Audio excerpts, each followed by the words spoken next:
So hi, I am Alexander Tan, a second-year BSed English student, and this is my journey translating the song Multo by Cup of Joe and the poem Sa May Divisoria by Jules Yuan Roldan, then the short story Cuatrocientos by Juan Bautista, and lastly the non-fiction essay Mga Ugat sa Paghihilot at Pananambal by Denmark B. Soko.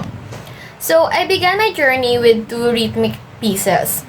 For the song Multo and the poem Sa May Divisoria, my primary strategy was syllable alignment and fidelity.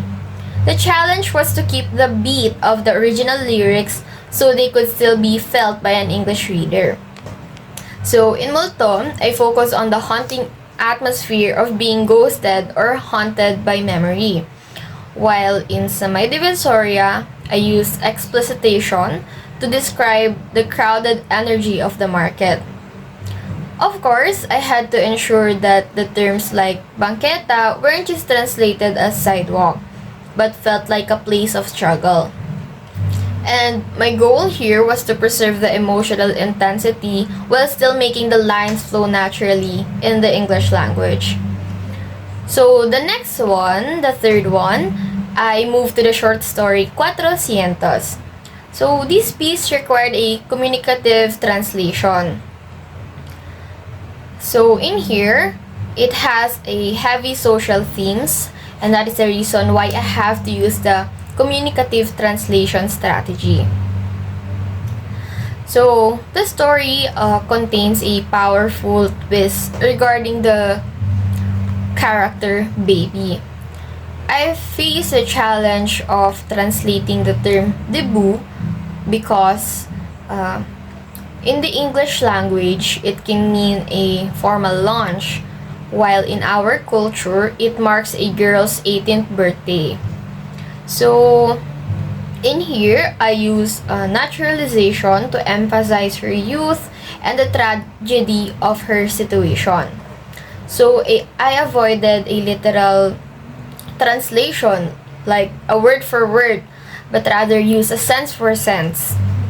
And I focus on the boy's hard-earned money being used for an act of mercy using sense by sense.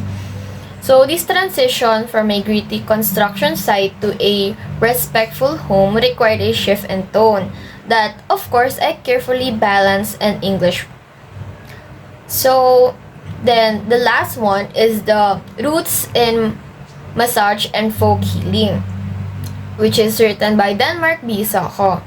So here, I applied foreignization and footnoting. I chose to retain terms like hilot, pananambal, and mananambal because massage or healer doesn't capture the spiritual weight these figures hold in Agusan and Dinagat. So I also navigated the challenge of untranslatable concepts like lamig and sinda. So instead of using clinical terms, I describe the sense of trapped air and energy. I use an active voice to describe the intense healing sessions, making the reader feel the physical pressure of the mananamba's fingers. So early on, some of my drafts felt like bland or forced. Revisions helped me then realize that fidelity is not just about words. It's about the pamuot, the consciousness and will behind the text. So I learned to remove unnecessary technical symbols like em dashes and colons to keep the focus on the narrative flow. Like also this feedback driven process taught me that a good translator must be invisible. The reader shouldn't feel like they are reading a translation, but a living piece of literature. Then, lastly, in conclusion, translating these four pieces has been a transformative experience for me as a future English educator.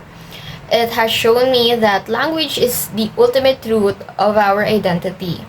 By bringing these stories to a wider audience, I hope to have enlightened readers on the beauty and resilience of our culture.